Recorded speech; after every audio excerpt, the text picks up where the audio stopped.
¿Cómo están? Sean todos bienvenidos y bienvenidas a una nueva jornada de Multiversos en esta tarde soleada de alta temperatura que se pronostica cercana a los 20 grados y para mañana igual, atención, porque va a ser un fin de semana donde va a estar marcado por la temperatura alta y el calorcito.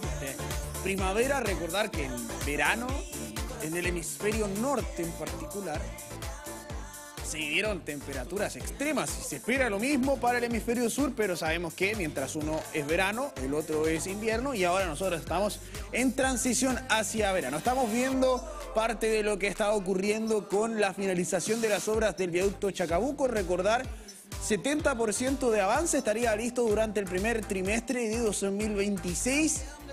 Una conexión que estaba pendiente desde el terremoto de 2010, desde que se creó el puente bicentenario, y que tiene todavía ahí el foco en lo que va a ser los trabajos. Por ahora, Avenida Padre Hurtado continúa cerrada. Recordar hasta que finalice la obra, cuando se lo mencioné recién, primer semestre 2026 podríamos tener ya este viaducto funcionando, una nueva entrada y salida desde Concepción, San Pedro de la Paz, y además contará paseo, con ciclovías, un anfiteatro. Ojo, esperemos que esto también continúe hacia el futuro. Al menos desde el Ministerio de Obras Públicas han dicho que tienen una cartera de proyectos que se van a continuar desarrollando en los próximos años, que van independiente del gobierno, esto es a nivel estatal, porque había una deuda histórica con nuestra región del Biobío, considerando lo que tiene relación con infraestructura, producto también de lo que ocurrió con el terremoto y además otros temas. Y el sol, que hoy es protagonista. Sin duda alguna, hoy es el protagonista el sol en nuestra jornada calurosa, y es viernes. Y dan ganas de ir a tomarse un heladito, recorrer la Universidad de Concepción, un heladito de Asuán, ¿sí o no? Heladito de Asuán, unas papas fritas también. Hay algunos que comen papas fritas con helado. Eso yo creo que es una mezcla un poco extraña, pero yo no soy absolutamente nadie para poder estar juzgando a las personas. Así que vamos a ir también a revisar ya los medios de la Universidad de Concepción. Como siempre, usted sabe que nos gusta iniciar esta jornada mostrándole lo que está ocurriendo en los medios de la Universidad de Concepción. Iniciamos con TVU.cl. Concepción dará su último aplauso al capitán Claudio Bravo en el Esterroa, una jornada que está marcada con el desarrollo de actividades con jóvenes promesas, en particular orientada a la formación de nuevos arqueros y arqueras de nuestro país, que ojalá sigan la huella del ex capitán de la selección chilena, que sabemos dejó una historia no solo en Chile, a nivel mundial. Construirán 13 puntos de posada para helicópteros en Los Ángeles para trabajar contra incendios. Todo esto ya de lleno a lo que es la temporada de mayor incidencia de incendios forestales. Estamos con periodos de alta temperatura, se espera también que sea extremo para este verano, por eso también la atención.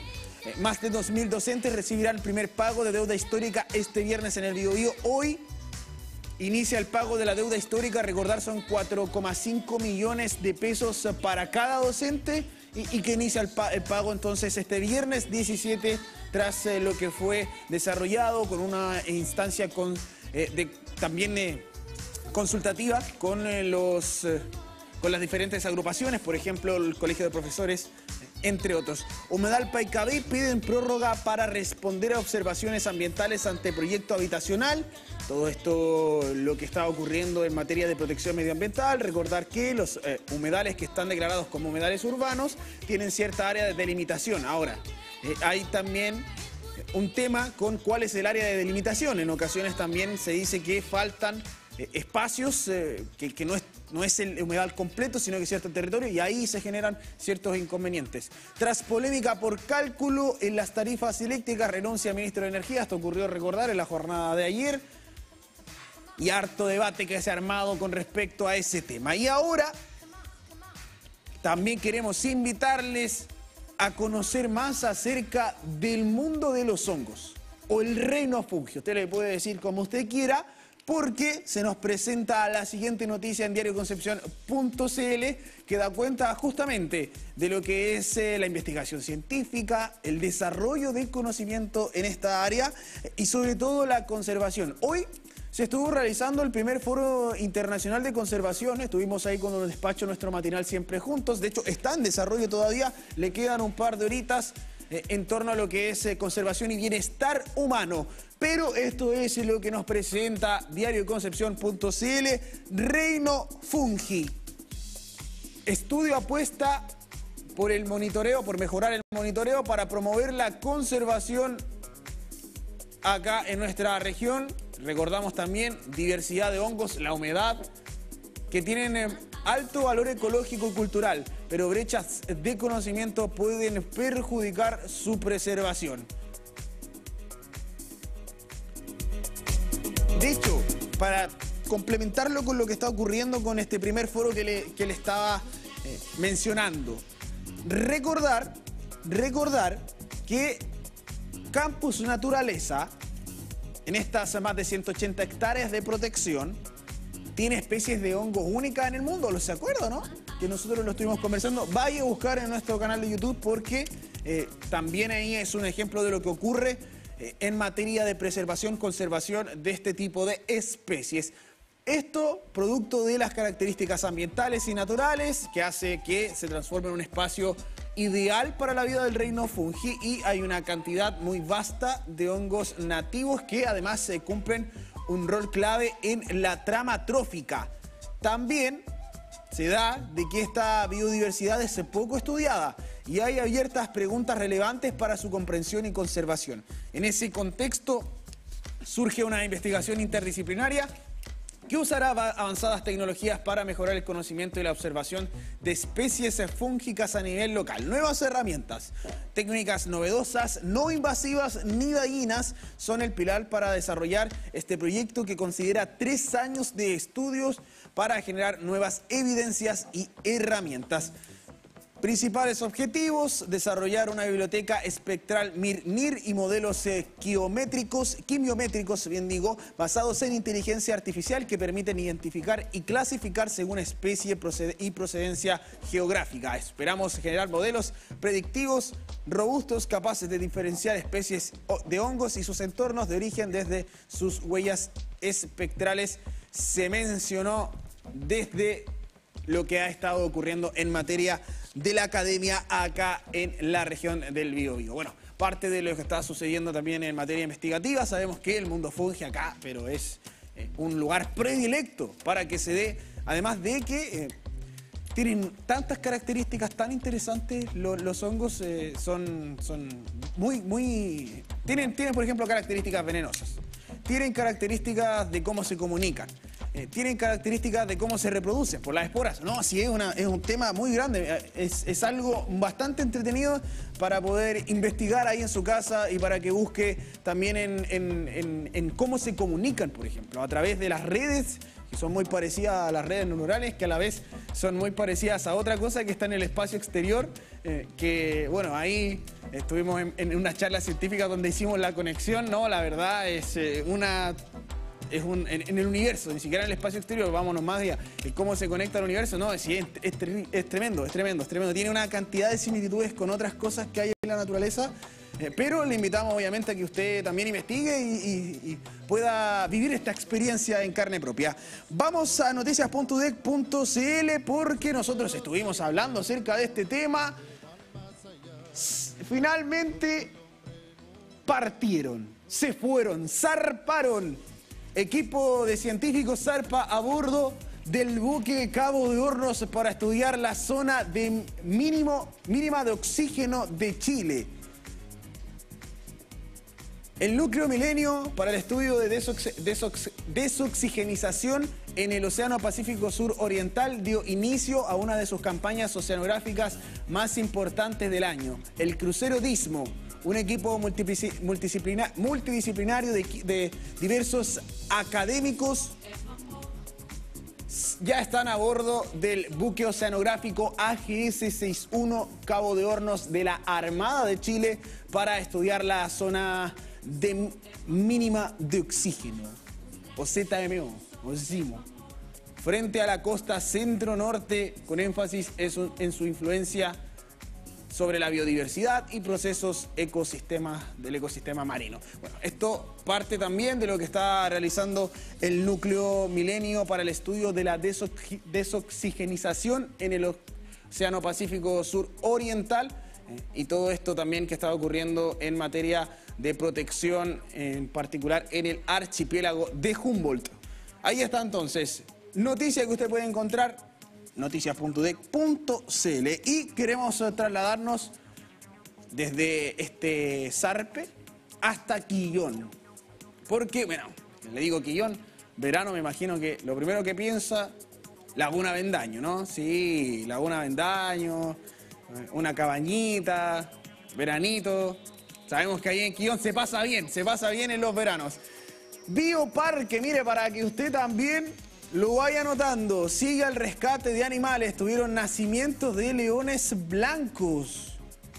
Todo esto, recordar, parte también de lo que es el trabajo que se realiza en cuidado de especies en peligro de extinción, o cuidado de especies en amenaza también, o especies que han tenido, por ejemplo, una vida de explotación y que luego son rescatadas. Y fue la semana antepasada, si fue hace harto tiempo ya, que se hizo público el nacimiento de estos 2 leones blancos en el Centro de Rescate y Rehabilitación Animal Bioparque Quillón. En las redes sociales hubo aplausos, pero también críticas. Atención, porque se quejaban, y aquí utilizan zoológico entre comillas, los tuvieran cerrados en vez de mandarlos de vuelta a su hábitat natural. Este tipo de comentarios demuestra que pese a que el lugar está operativo desde 2012 y ha ganado un prestigio nacional por haber conseguido la recuperación física y psicológica de decenas de animales, la gente aún ignora la misión de las 10 personas que trabajan en el bioparque y peor aún no conocen su existencia. Mire, lo cierto es que este lugar, como yo le mencionaba, es donde han llegado animales maltratados en circos, zoológicos, contrabandistas de animales e incluso particulares que por darse gustos exóticos lo mantenían en espacios no acorde a sus necesidades y mal alimentados. Punto aparte, los pumas o zorros atropellados. Por ejemplo, quienes están a cargo de este recinto, por ejemplo, Patricia Campos, directora de la fundación, y quienes han ido trabajando en lo que es los espacios donde tienen que estar, y además la recuperación como tal. O sea, hay que tener profesionales también a cargo de los animales, y recordar entonces que por lo general, según se señala, el tipo de daño con que llegan estos animales son provocados por el ser humano, por lo que como segundo objetivo de esta fundación también se tiene un rol de educar a las personas y promover el bienestar animal. Entonces, hay que tener conceptos claves. Una, existen personas que compran animales exóticos y que venden, obviamente. 2, existen personas que explotan animales exóticos. Usted, me imagino, se le vendrá a la cabeza inmediatamente algunos circos. Es verdad, también es verdad. 3, el bioparque es un centro de rehabilitación y rescate de animales, no es un zoológico. Conceptos claves, porque yo también lo vi en redes sociales, qué bueno que lo rescate también ahí de esta forma la discusión, para también poder mostrar e ilustrarle a la gente que a veces hay conceptos cerrados y todos muchas veces en la vida nos equivocamos, pero tenemos que corregir y avanzar. Eso es lo importante. Hay un error, se realiza una corrección y se avanza y se aprende de ese error. Todos podemos equivocarnos y hay veces que, claro, por a veces no tener tanto conocimiento de un tema, tendemos a cometer errores, y ese error en particular son los comentarios que habían en redes sociales, y es por eso que lo menciona de esta forma la discusión.cl. Y nosotros, dejando ya atrás este tema, veíamos la nota que está en nuestro titular, en nuestro home de tvu.cl, y que daba cuenta de esta forma distinta que tiene Claudio Bravo de realizar su gira de despedida. No un partido tradicional lleno de estrellas como estábamos acostumbrados, sino que enseñándole a los futuros y las futuras profesionales del deporte cómo cumplir un rol ingrato también dentro del fútbol. Mira, ya estamos viendo esa tajada Copa Centenario 2016, el Kun Agüero, minuto 99. No te pasaste. Mira. Uf, no te creo. Inmortalizada quedó esa foto. Tiene un monumento, Claudio Bravo. Pero usted sabe, aquí abrimos nuestro baúl de curiosidades. ¿Sabía usted que Claudio Bravo en sus inicios era delantero? Igual, 1,85 m, espigado, fuerte. Tiene pinta de delantero Claudio Bravo. Está justo en el límite entre los que son porteros y los que no. ¿Por qué? Porque el portero es un puesto que discrimina. Discrimina por porte. Y Claudio Bravo estaba justo en el límite. Pero, mire, Claudio Bravo, ve, le digo, de los errores aprende. 2011, Copa América. Le cuesta ese balón, queda picando y quedamos eliminados en esa ocasión. Y después viene esta, ¿ve? De los errores aprende. De los errores aprende y terminó siendo uno de los arqueros más grandes de la historia del fútbol. Está ahí Claudio Bravo y de nuestro país sin duda alguna. Pero antes de llegar a Colo-Colo jugaba de delantero y tenía buen remate. Se aburrió ese puesto, eso sí.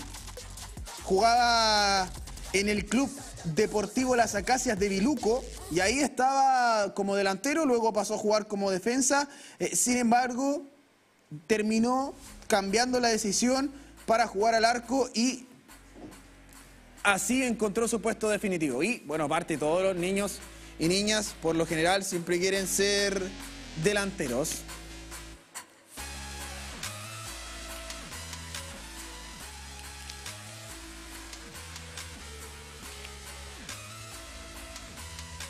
¿Usted recordará alguna jugada en particular? Yo le diría la mía. ¿Le digo la mía o no, Claudio? ¿Le digo la mía o no? ¿La digo o no? ¿Digo mi jugada favorita de Claudio Bravo, no? ¿O me la guardo? ¿Qué dice? ¿Qué dice? ¿Sí? ¿Sí o no? ¿Sí? Ya, vamos a decirla. La tajada Candelo. Sí, pues. Reacción felina, penales, Estadio Nacional repleto. No. Y le pega a Cebal. Sin duda alguna, la mía, la favorita. Y también la del Kun Agüero en segundo lugar. Pero la favorita, sin duda alguna. Hay jugadas que a uno como niño lo enamoró, yo creo, de un deporte en particular. Yo en algún momento fui arquero igual, también. Jugaba como arquero y como jugador. Era como el jugador mexicano, era mexicano, ¿no? El jugador Campos, sí, Campos, que en una sale, oye, era bueno Campos, hay unos clips compilados de jugadas de Campos. Jugaban en la MLS también en Estados Unidos, ¿no? No me acuerdo muy bien, estoy divagando, pero hay un clip de jugadas de Campos que son bien entretenidas. Yo me acuerdo que también hablando de arqueros, alguna vez intenté hacer el escorpión de René Higuita. ¿Quién no lo intentó hacer? ¿Quién no lo intentó hacer ahí en la casa, el escorpión de René Higuita?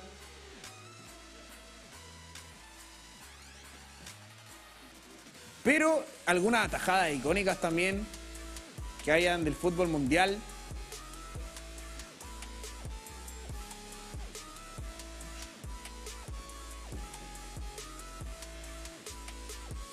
Pero sin duda alguna, lo que no hay absolutamente ninguna discusión es que Claudio Bravo es uno de los grandes del deporte nacional. Una leyenda del fútbol. Tuvimos la suerte de que esta generación estuvo compartiendo camarín. Claudio Bravo, Jan Bosellur, Arturo Vidal, Gary Medel, Alexis Sánchez, Charles Aranguis, Eduardo Vargas, Mauricio Isla y muchos más. Chupete Suazo, que anunció su retiro también. Ese me dolió. Ese sí que me dolió. Chupete Suazo, qué bueno que era el Chupete Suazo. Me siento un poco adulto, con más experiencia, cuando digo se retira el Chupete Suazo y me queda mirando y dije como, ¿y quién es Chupete Suazo? Y dije, pero ¿cómo lo vas a saber quién es Chupete Suazo?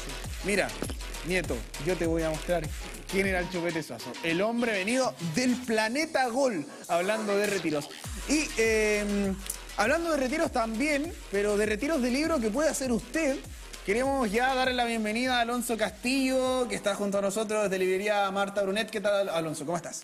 Muy bien, muy buenas tardes. Sobrio como cada viernes, como Claudio Bravo, nuestro arquero nacional. Hombre muy sobrio en el arco, hay que decirlo. Sí. Yo me siento más viejo porque recuerdo aún al vilipendiado, pero también querido, Cóndor Rojas. Sí. Él tenía atajadas espectaculares que uno no sabía cómo llegaba, dónde llegaba, cómo reaccionaba.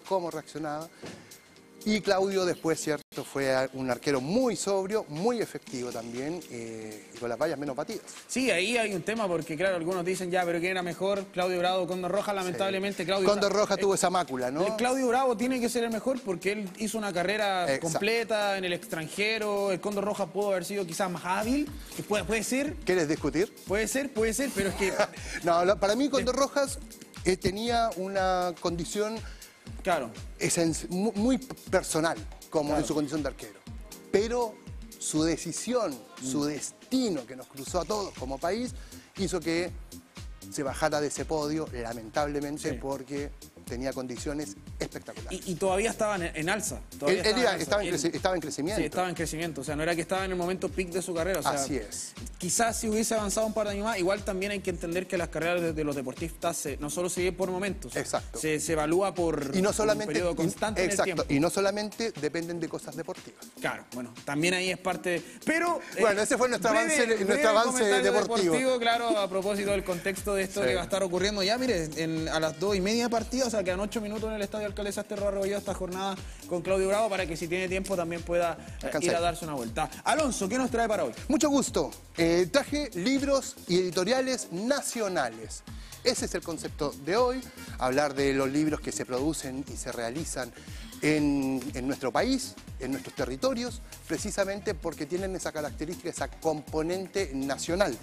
El primer libro que les voy a comentar precisamente se llama Vidas Mínimas, del autor José Santos González Vera, uno de los autores de nuestra historia. Este libro tiene 102 años.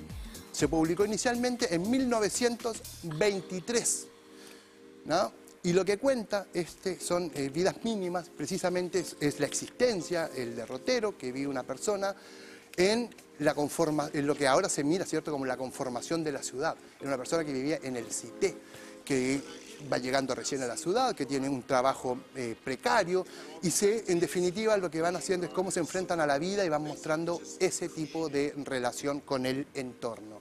O sea, acá tenemos un aguafuerte de la sociedad santiaguina de comienzos de la década del siglo XX, 1923. Y nosotros... conectando un poquito conectando con lo que habíamos conversado anteriormente, no se puede también ahí leer un autor sobre el libro sin también entender un poco el pensamiento del autor, hay que ir conectando los dos. Yo, la verdad, no sabía mucho de Raúl Zurita, pero cuando me vine acá... José Santos. Perdón, José Santos, perdón. Sí. Pero entiendo también que el tema de los poemas tienen mucho de eso, o sea, de la perspectiva del autor y cómo a través de la prosa busca evidenciarlo. O sea, hay que también... Bueno, eso es un poco la búsqueda o lo que queríamos mostrar con esta serie de libros. Vidas Mínimas, habla de lo personal, ¿no? Él es uno de los grandes autores, desconocidos, conversamos en algún momento, ¿cierto? Que la literatura, quienes escriben o quienes generan esa literatura, textos, venían o correspondían a cierta élite intelectual, ¿cierto? Económica también, y reflejan ese mundo, ¿no? Lo que hoy por hoy, ¿cierto?, podríamos hoy decir que lo hizo, por ejemplo, Fuguet. Al comienzo de su obra, cuando hizo Mala Onda, él mostraba un tipo de país con ciertos problemas y con ciertas características, ¿no? Que era un poco la deriva que había dejado Donoso, que mostraba esa misma élite, pero ya decadente. Sí, entonces, y ahí es cuando también... previo a eso, y aquí lo que muestra es la conformación de esa ciudad, pero habla del barrio bajo. Claro. habla de otro Chile que no se conoce. Y esta es una línea dentro de la literatura nacional que está siendo explorada ahora y que apunta a eso, que viene desde la historiografía, ¿cierto?, con Gabriel Salazar, quien habla directamente de ese otro ser chileno, que es el otro que viene a ser el de la clase baja, el hombre popular. Eso es lo que se representa acá. Hay una canción esa vivencia de Stylo con portavoz que se llama El Otro Chile. Y ahí viene el concepto también, porque exacto. Claro, y conectarlo con eso mismo también con lo que ocurre con Pedro Lemebel, lo estuvimos detallando. Exacto. Por eso te digo, son líneas que se prolongan en el tiempo y que apuntan y que hablan de lo mismo, ¿no? Claro. Nosotros hace una semana presentamos el libro Mapocho, ¿te acuerdas? Sí. Bueno, ese libro Mapocho reflejaba precisamente esa vida en el entorno. Hay un libro que se llama El Río, que es de González Morel, que también apunta a eso, esa vida, entre comillas, barrio bajera, ¿no? Del peligro, del vivir en la chimba, no de vivir en Las Condes, sino que de vivir en Recoleta y todo ese submundo que se le denomina, ¿no? Estos son los que presentan este tipo de libros. Y esa vivencia es la que nos muestra. Siguiente recomendación. Muy bien. José Santos González, ¿cierto? Vidas mínimas. ¿Dónde? Este es de nuestra editorial. Sí. Por favor, Fondo de Cultura, uno de nuestras... Pero es Fondo de Cultura Popular. Ese es nuestro primer libro. Ahora vamos al poeta. Ahora sí. Ahora sí, ¿no? Pero aquí, ese fue el que mostré para mandar, pero en realidad la mención que quiero hacer es lo siguiente. Miren, aquí hay una colección, ¿no? Sí. Qué bonito. Son poetas. Tenemos a Raúl vamos a cambiarlo para que no sea un comentario machista. Tenemos a Carmen Berenguer, gran poeta nacional, Raúl Zurita, Soledad Fariña, cada uno con sus libros. Ahora, ¿por qué traje estos libros? Porque estos son poemas, son poemarios, perdón. Son poemarios que ya se editaron en alguna época de Chile. Como tú estabas diciendo, ¿cierto? Vamos a tomar de referencia el Sermón de la Montaña de Zurita. ¿Pero por qué lo traigo? Porque este es una editorial llamada Cuneta, ¿no? El concepto cuneta ya saben que es el borde de la calle. Era el lugar donde uno tiraba los libros y se toma de esa referencia. O sea, este es... ¿Y por qué lo celebramos? Porque cumple 15 años. En su comienzo, la idea de esta editorial era precisamente que los libros que se comenzaran a vender o a editar, en ese caso, que no se hacía en ese momento, fueran todos esos libros que uno encontraba en la cuneta, que se vendían piratas. Así que la idea era poder producir ese tipo de libros. Así que por eso, ¿por qué los traje? Porque la idea es saludar a la editorial que este año cumple 15 años. Sostener un proyecto editorial en este país es muy complicado. Llegar a 15 años, una editorial independiente, que entre otras cosas hace este tipo de publicaciones, poesía, es para pararse y darle un aplauso. Aprovechemos. Por favor. Aplaudámosle eso. El director editorial es Galo Gigliotto, también poeta y escritor nacional destacadísimo.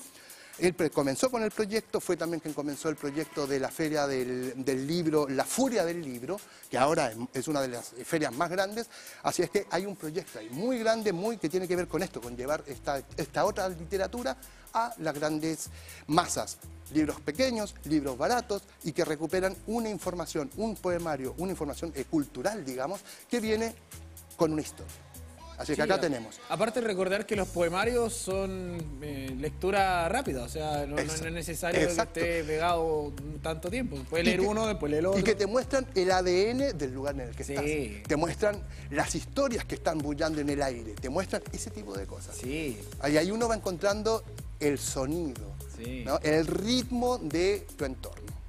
La voz nacional. Y te abre a ser más interpretativo, te invita a ti a ser más contemplativo, o sea, a reflexivo. Mira, ¿y cómo se llama? El Sermón de la Montaña. ¿Te acuerdas que lo conversamos también? Lo conversamos. El libro original, El Sermón de la Montaña, que era un libro más bien de carácter religioso que se toma. Bueno, aquí se toma. El que tengo pendiente. Exacto. Bueno, este es un libro que toma esa característica, ¿no? Que se publicó, imagínate, en 1971. El otro era de 1923, este es de 1971. Así es que es una declaración, siempre. Y como hizo Raúl Zurita en su carrera, siempre fue algo muy potente. ¿Qué otra recomendación nos trae esta jornada, Alonso? Vamos con una tercera recomendación que tiene que ver con algo que se vivió hace muy poco, y se vivió esta semana, si no me equivoco, o hace unos días, que fue el Día Mundial de la Salud Mental. Ah, ¿no? El 10 de octubre. Es el 10 de octubre. Precisamente, yo sí, me crucé por la ciudad y había eventos que comentaban y señalaban eso. ¿Y por qué lo apunto? Porque este libro, con diferentes relatos, que se llama Me voy antes que ellos, Y su epígrafe, despedidas de célebres suicidas. Personas que han pasado por ciertos traumas, que tienen ciertas características, ¿cierto?, en su vida, que se les hace muy difícil la existencia y han tomado ciertas decisiones cruciales y que han llevado a que se despidan de este lugar. Pero precisamente por haber pasado por situaciones muy complicadas, muy complejas, son muchos autores que van desde Teresa Bilsmont, que es nacional, ¿cierto?, hasta Hunter Thompson o Jorge Barón Visa, un escritor argentino, que todos han tomado, ¿cierto?, la decisión de pasar a otro plano. Violeta Parra. Y aquí lo que se hace es recuperar esos textos, pequeños fragmentos que tienen que ver con ese tipo de decisión. Claro. Esa dura decisión.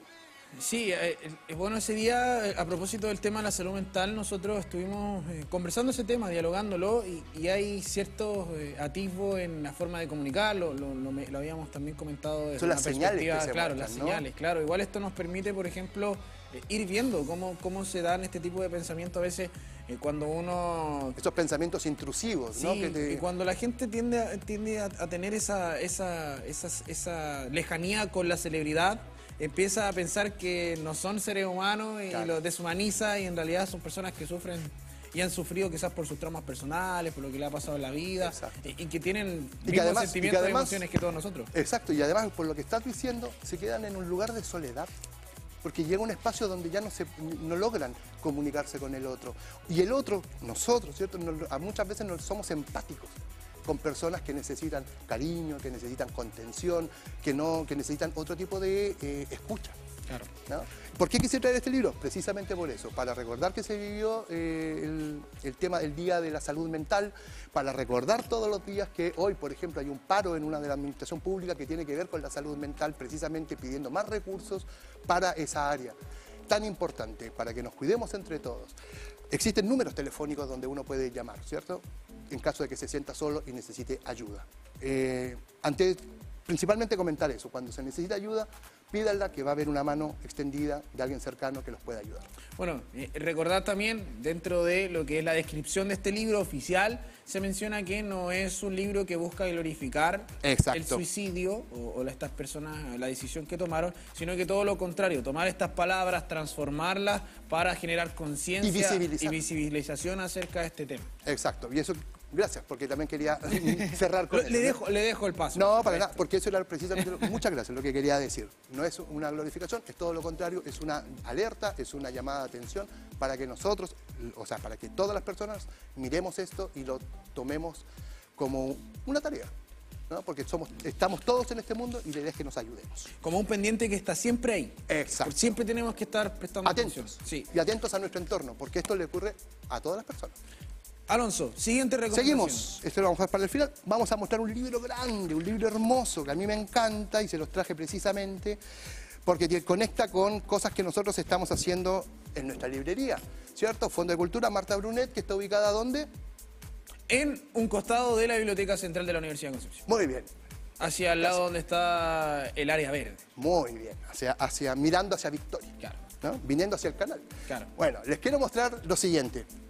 Manuel Peña Muñoz, un señor ya mayor, más de 60 años, pero que es una eminencia en toda América, porque él es un investigador y él ha compilado y lanza este libro que se llama Había una vez en América, panorama de literatura infantil y juvenil latinoamericana. ¿Por qué lo traemos?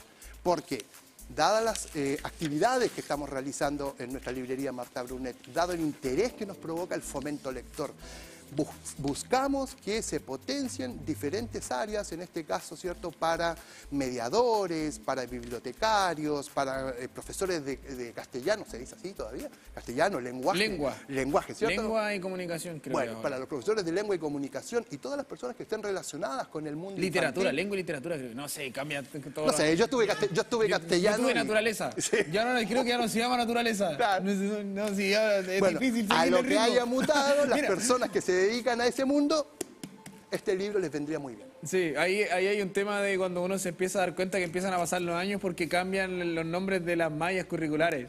Así es. El primer detalle que te das cuenta que está avanzando en la vida. Otro pequeño, gran detalle. Bueno, pero la idea, cierto, es que trajimos hacer un recopilado de literatura, de temáticas, de... Casi una enciclopedia. Es una enciclopedia. Claro. Precisamente porque hace el recorrido por toda América. Inclusive porque uno dice, bueno, la América hispanohablante, ¿no? No, también se incluye cosas de Brasil, porque lo que busca rescatar es eso, de qué manera los diferentes países, los diferentes territorios fueron llamando o hablándole a sus niños. Y lo que hace esto es recopilar eso. Y lo que apunta es tener una lengua común, miradas comunes, desde la diversidad, porque va a ser muy distinta a lo que mira un niño mexicano que lo que mira un niño chileno. Claro. Pero sin embargo se encuentran. ¿Y se encuentran en qué? Por ejemplo, en la poesía de Gabriela Mistral. Claro.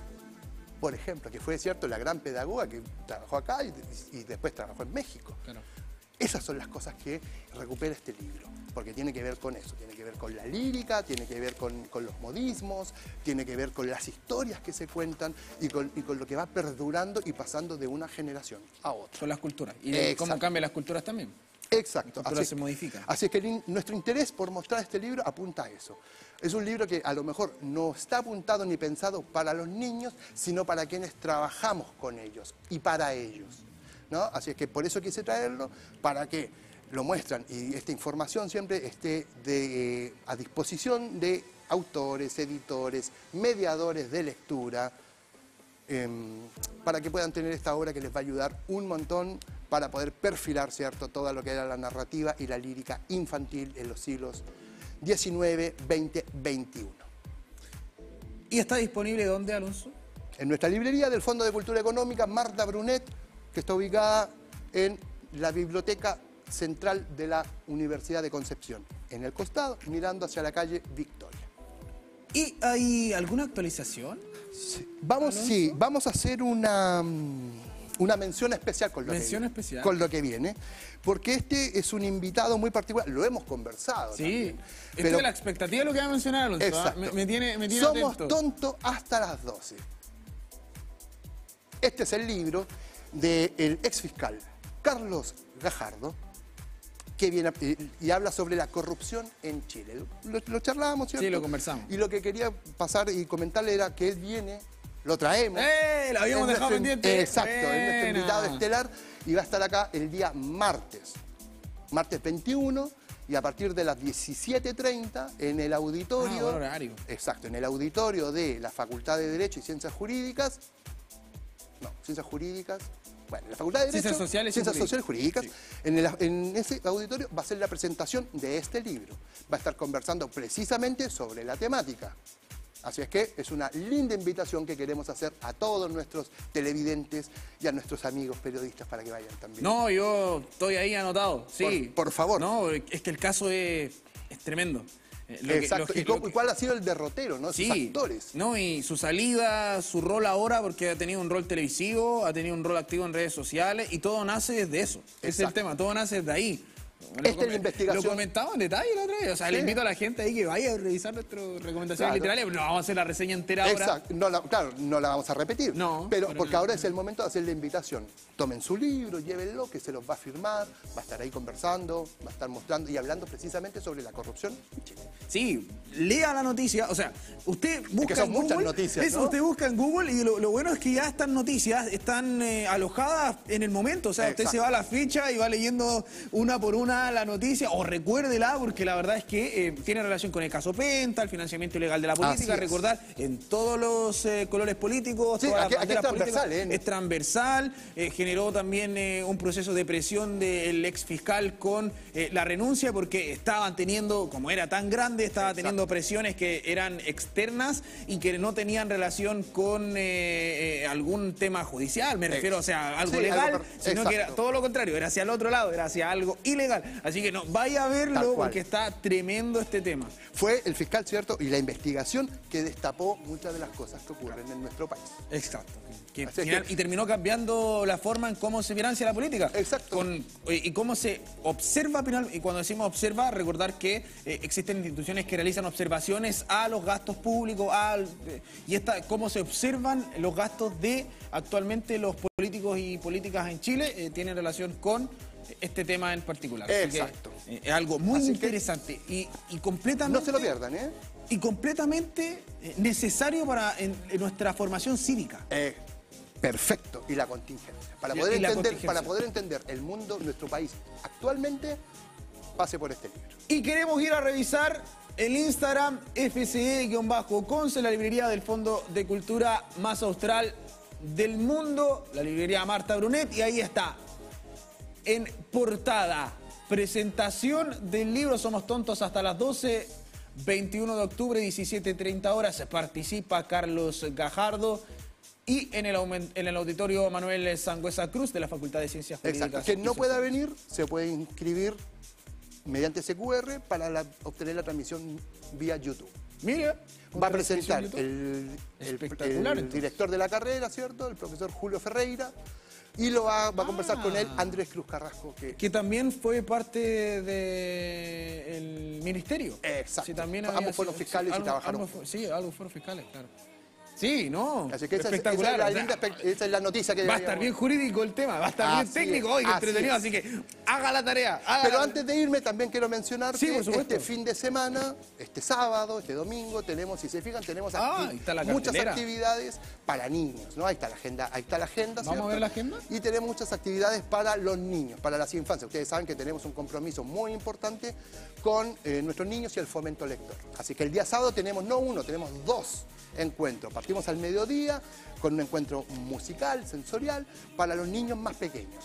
Empezamos con esto, ¿cierto? De las actividades sensoriales para los niños, que tienen que ver más con el incentivo lector para los más pequeñitos. Alonso, la estimulación temprana. Vamos a ir en detalle, lo vamos a estar viendo en breve.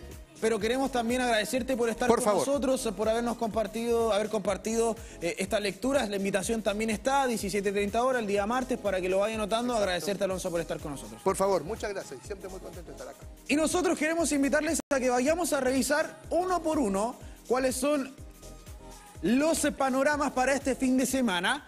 En particular, bueno, lo del martes 14 y 16, obviamente, ya pasó. Sábado 18, 12 horas, cuentacuentos sensoriales, musicales, obviamente parte también de lo que es este proceso de vinculación de la librería, este centro cultural hasta este punto, con Natacha Ulloa. Sábado 18, 14:30, mi primer cuaderno creativo. Sábado 18, 16:15, cuentacuentos con Chincolito. Domingo 19, 11:30 horas, taller de estimulación temprana. Pero esto no es todo. Tenemos invitaciones también para que usted vaya el próximo martes. Recordar, el próximo miércoles, para que esté atento y atenta a las publicaciones que se realizan en el Instagram del Fondo de Cultura Económico, Librería Marta Brunet, que está siempre con harta actividad. La manera más sencilla de llegar hasta la orilla es nunca dejar de nadar. Si tu casa es una isla que se ve desde esta orilla, nunca dejo de nadar. La la la la la.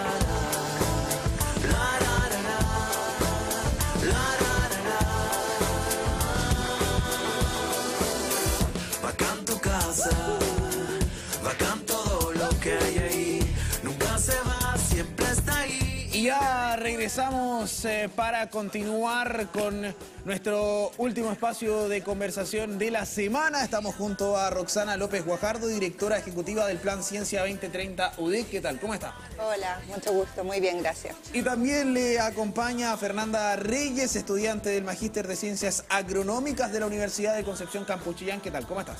Muy bien, muy bien.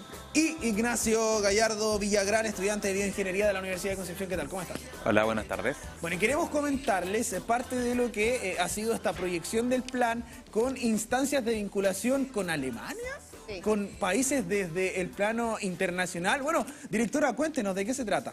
Bueno, nosotros desde el Plan Ciencia 2030, uno de los objetivos es la vinculación, también la formación. Y dentro de la vinculación y la formación tenemos el eje, o sea, la parte de internacionalización, donde 4 años atrás comenzamos una escuela internacional que se llama Game Changers. Como te digo, partimos hace 4 años y esta escuela es binacional, o sea, tenemos todos los años alumnos chilenos de las distintas facultades, de las 10 facultades que conforman nuestro plan, que pasan por un proceso de selección bastante riguroso, donde tienen que hacer cartas de motivación, tienen que pasar test de inglés, también se les evalúan sus notas y se selecciona un grupo de estos estudiantes de las 10 facultades y se viaja a Alemania generalmente durante el mes de septiembre, donde durante una semana tenemos un curso de innovación y emprendimiento en Alemania con foco en energías sustentables, renovables también, y no es solamente un curso, sino que también nosotros cuando vamos a Alemania visitamos industrias alemanas, visitamos centros de investigación, los alumnos chilenos trabajan con los alumnos del Deggendorf Institute of Technology, que es nuestro partner en Alemania, para desarrollo de desafíos locales de Alemania. Así que, como te decía, llevamos 4 años haciendo este curso, el cual ha sido bastante exitoso. Ya tenemos más de 50 alumnos, tanto chilenos alemanes, que han pasado por este curso, más de 100 diría yo. También tenemos alumnos alemanes que vienen a Chile a ser parte de este curso acá, donde se les muestra el ecosistema local. Intercambio, Intercambio, pero más que intercambio, sino que también es como fomentar la colaboración que puede llevarse más allá después, no solo con la escuela, sino que, por ejemplo, con proyectos de tesis cotutelada, etcétera.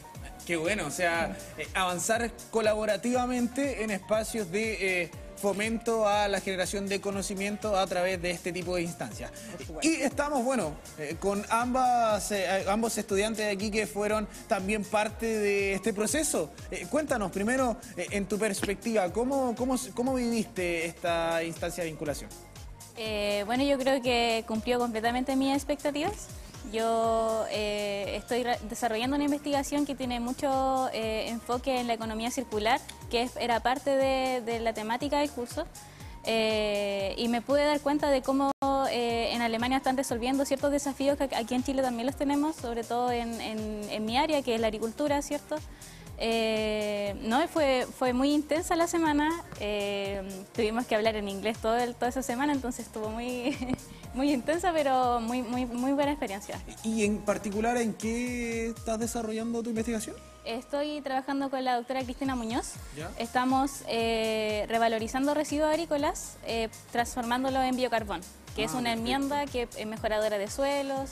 Sí, entonces eso tiene como, claro, un enfoque circular, ¿cierto? Uno toma el residuo, lo convierte en algo valioso para reintegrarlo al sistema, y es justamente lo que en Alemania también están haciendo. De hecho, visitamos un centro de investigación que tienen unos proyectos ahí con biochar que me podrían interesar. Ahí un valor agregado al residuo. Y bueno, queremos también, Ignacio, que nos comentes de tu perspectiva. Cuéntanos de ti también, aprovechando y cómo viviste esta experiencia. Empezar señalando que yo en mi estudio no voy tan adelantado como mi compañera Fernanda aquí, entonces realmente fui buscando lo que sería quizá oportunidades o ideas, y siento que el curso internacional fue muy exitoso en eso. Conocí a mucha gente muy importante, y también el ir a empresas, el hablar, y no solo eso, sino también creo que los compañeros con los que fuimos, tanto de Chile como los compañeros que vimos allá en Alemania, todos siento que son gente con mucho potencial, gente que yo creo que puede ser gente muy exitosa en un futuro. Entonces yo realmente creo que esta fue una experiencia buena, no solo para mí como estudiante, para aprender más del mundo hacia afuera, sino para conectar con otra gente que en casos normales no habría podido conectar. Directora, no solo con instituciones académicas, no solo con colegas, compañeros, compañeras de estudio, sino que también con empresas, conocer un poco el ecosistema, quizás encontrar una solución para aquello, ¿por qué no? Sí, o sea, yo creo que eso también es una de las partes más importantes del curso, que sale del aula, que no es solamente un profesor entregando conocimiento a los alumnos, sino que es más bien vivencial, o sea, ir a una empresa, conocer cómo funciona una empresa en Alemania, a veces darte cuenta también que los dolores que ellos tienen no son tan distintos a los dolores que tenemos nosotros, a pesar que ellos tienen otra realidad, y también tener la oportunidad de abrir un poco la mente de los estudiantes, porque tenemos estudiantes que nunca han ido a Europa, que no saben cómo funcionan las cosas. Entonces, yo creo que también puede ser un cambio de vida. Por ejemplo, un estudiante que fue la primera generación hace 4 años atrás, él postuló una beca Bailat de Baviera y Latinoamérica, que se llaman. Nosotros desde Ciencia 2030 apoyamos para que él postulara esa beca y se la adjudicaron 2 estudiantes. Los dos hicieron la tesis de pregrado con un profesor alemán cotutelado con un profesor chileno. Bueno. Y uno de ellos lo hizo tan bien que le ofrecieron trabajo y ahora está trabajando en Alemania. ¡Oh, increíble! Sí, está trabajando como ingeniero de proyecto en un proyecto de energía renovable con un cargo bastante importante. Entonces imagínate que parten como yendo a Alemania como estudiantes de pregrado, después tienen la posibilidad de hacer su tesis allá y después que les ofrezcan trabajo en la Comunidad Europea. Yo encuentro que es una oportunidad increíble. Y es una planificación también, porque Sí. hay que proyectarlo, o sea, no es solo ya vamos a ir a Alemania, sino que esto marca un hito, me imagino, en sus vidas personales. Esto me dice, ya, si logré esto, hice vínculo, conocí gente, conozco nuevos profesores, nuevas profesoras, la industria, me oriento un poco la cabeza para poder manifestar un futuro en ese camino, ¿no? Sí, yo iba con ese objetivo también, además de poder aprender de la experiencia allá, también era buscar oportunidades de doctorado para poder seguir con mis estudios. Ah, ya. Así que orientándola a continuar en la academia. Claro, intenté que como llevarla a esa dirección y ahí yo como que rescaté algunos contactos. Ignacio, tú más abierto, me imagino, buscando dónde poder explorar hacia el futuro. Efectivamente, como había mencionado, yo realmente estaba muy atento a todo lo que nos presentaran, la verdad, porque como dije, no estoy muy avanzado en mis estudios.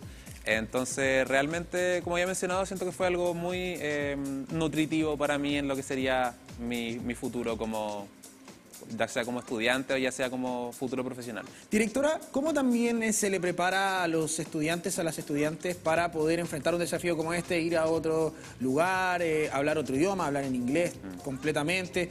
¿Hay procesos también que se deben ir pasando paulatinamente? O sea, nosotros tenemos un proceso de postulación abierta que se abre a los estudiantes de pregrado y posgrado de las 10 facultades que son parte del Plan Ciencia 2030. Ellos, como te dije, es bastante competitivo porque en el fondo tener esta oportunidad no es algo fácil y como tú bien dijiste, requiere mucha colaboración, requiere un trabajo de nuestro equipo priori por mucho tiempo. Ya esta relación la llevamos hace 4 años, pero aún así requiere mucha logística. Entonces, bueno, se les piden notas, cierto nivel de nota. También se les pide ya hablar inglés. O sea, no es un programa que nosotros lo vamos a desarrollar el idioma inglés porque, por ejemplo, las postulaciones cerraron, por decirte, en julio. Se entregó los resultados a comienzos de agosto y nosotros viajamos en septiembre. Entonces eso no te da tiempo para aprender el idioma. Claro. Pero sí nosotros tenemos un proceso riguroso para asegurarnos que las personas que vayan realmente a aprovechar todos los contenidos que va a tener el curso y que también puedan desenvolverse muy bien en idioma inglés, por lo cual nosotros también los entrevistamos. Bueno, ahí está también la importancia del CFRD, que pasamos por ahí, exigente, es súper exigente, pero vale la pena, al final sí, vale la pena. Por supuesto que vale la pena y esto también yo creo que es importante también que siempre tengamos alturas de mira. Entonces hay estudiantes que a veces me dicen, profe, yo quiero postular, pero no estoy muy seguro del inglés. Yo le digo, bueno, estudia y el próximo año postula. Claro. Entonces también es un motivador. Cumplir con los requisitos. Claro, por supuesto. Claro. O sea, y eso se puede hacer tanto de forma interna a la universidad como externa. O sea, ustedes también tuvieron que, aparte de lo que está haciendo la formación, todo, por ejemplo, en pregrado me imagino que tuviste que aprender inglés aquí mismo, pero también por fuera, practicarlo, porque una cosa es aprenderlo, pero también hay que tener la práctica diaria, porque agarrar el ritmo allá, o sea, tienes que llegar con ritmo, no es que tú vas a tener ya una semana de adaptación, sino que llegas y el primer día ya tienes que estar hablando y entender todo lo que está ocurriendo. Yo creo que eso fue lo más duro del cursos. O sea, el primer día full inglés y ya llegábamos a la casa, al alojamiento con el cerebro frito. La cabeza hinchada. En un momento ya empezábamos a pensar entre nosotros a hablar en inglés. Pero sí, yo creo que al menos para mí fue súper nutritivo porque en esa semana sentí que mejoré mucho mi inglés. Hablaba mucho más fluido, la idea salía mucho más fácil. El Instituto de Deggendorf también tiene un índice muy alto de estudiantes que vienen de otros países. Entonces también nosotros estuvimos con muchos estudiantes con diversos acentos. Entonces realmente considero que el haber podido hablar con tanta gente me ayudó a mejorar mi nivel de inglés a un nivel distinto de lo esperado. Claro, uno está acostumbrado como al inglés americano o al británico, pero escuchar un inglés de una persona de India, de Egipto, es como un acento muy diferente y quizá un poco más difícil de entender, pero no, se dio súper bien. Me imagino ellos deben estar diciendo lo mismo en este momento, ¿sí? Estar en Egipto hablando de este tema, no, conocer a los del acento de Chile, eso habla muy rápido, no entendía nada. Oye, ya para ir cerrando... bueno, directora, proyectar lo que es esto, lo que ha sido este proceso, lo que ha permitido, por ejemplo, a través de las experiencias que estamos en esta jornada también conversando, dialogando, también proyectarlo hacia nuevas generaciones, hacia el futuro. Mira, nosotros desde el Plan Ciencia 2030, esta convocatoria vamos a seguir haciéndola todos los años. Nosotros tenemos un convenio de colaboración amplio con el Instituto de Deggendorf. Nuestra idea es seguir con esto, así que los estudiantes que nos están viendo y que quieren postular el próximo año se van a abrir las postulaciones. Y también yo creo que mi mensaje principal es eso, o sea, que no se queden solo con el curso, que este sea como la punta de lanza que les sirva para otras cosas que ellos quieran hacer. Por ejemplo, el Ignacio, si no su tesis de pregrado, él ya puede pensar en hacer una parte de esa tesis a través de Deggendorf, por ejemplo, cotutelado, o alumnos de posgrado que quieren hacer una pasantía por un proyecto, incluso académicos. Nuestro convenio con Deggendorf incluye a académicos para postular a proyectos binacionales o para hacer pasantías en una institución u otra. Entonces yo creo que ese es mi mensaje principal. Esta es la punta de lanza. Ocupen las oportunidades. Lo peor que puede pasar en la vida es que uno se tire a la piscina y que no resulte, pero no pierdes absolutamente nada. Hay que lanzarse. Es agua nomás. Sí. Tarde o temprano va a salir a flote. Sí. Si cae un poquito, si tú eres a lo mejor puede ser que esté un poquito ahí hundido, si a veces pasa. Si uno también el rechazo, sabemos que es competitivo, sobre todo en estos espacios altamente competitivos. Sí. Mientras más competitivo es, más pequeño el margen, y eso quiere decir que hay más oportunidades también. Ese es el tema, no es la única. Hay más oportunidades de volver, prepararse mejor y volver y quizás encontrar otra posibilidad y con, por ejemplo, instancias como estas que también se van reiterando con el paso de los años. Así que, directora, queremos agradecerle por estar con nosotros. Muchas gracias a también ustedes. queremos agradecerle por compartir su experiencia, desearle lo mejor en el futuro, y vamos también a estar conectando ya más adelante para poder entregarle más noticias, más novedades que ocurren desde el Plan Ciencia 2030 acá de la Universidad de Concepción. Muchas gracias. Y a ustedes queremos invitarles a que disfruten esta jornada soleada. Día de hoy está predilecto el día para venir a tomarse un heladito de la zona aquí al Parque Ecuador, a la Universidad de Concepción, recorrer un día en la tarde, sobre todo aquí en el centro penquista y en donde quiera, incluso hasta ir a ver el atardecer a la playa. Está pero espectacular el día, y este fin de semana también debería mantenerse así. Queremos invitarles a recordar hoy nueva edición de TVU Noticias Central. Además, vaya a seguirnos a nuestras redes sociales como @TVU-televisión y @mediosudec en TikTok. Que tenga un buen fin de semana, descanse, aproveche estos días de sol y que lo disfrute por sobre todas las cosas. Chao, chao. Que pintaste verde azul y gris, que quitaste espaldas de mí, que pintaste verde. He barrido el sol de este lugar.